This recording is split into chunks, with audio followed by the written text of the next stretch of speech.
குழந்தை பிறந்ததுக்கு அப்புறம் ஃபர்ஸ்ட் 16 நாளைக்கு நைட்டு சாப்பாடா மருந்து தான் தருவாங்க. ஆனா அதெல்லாம் இப்ப யாருமே பண்றது இல்ல. நாட்டு மருந்து கடையிலேயே வாங்கி கொடுத்தாரு. ஆனா கிராமத்து சைடுல எல்லாம் இன்னமும் இப்படிதான் பண்ணிட்டு இருக்காங்க. எங்க அம்மா எனக்கு பண்ணச்சுல எடுத்த வீடியோ தான் இந்த வீடியோ.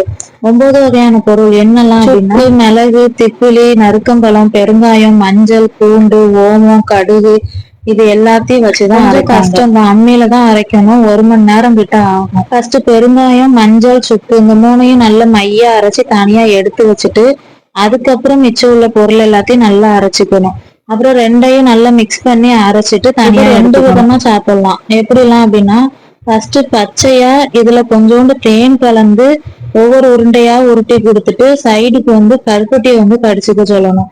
இன்னொன்னு மண் சட்டியில கருப்பட்டி பாவு காய்ச்சி இந்த மருந்தையும் நல்லா காய்ச்சி குழந்தை புத்தவங்க மட்டும்தான் சாப்பிடணும்னு கிடையாது.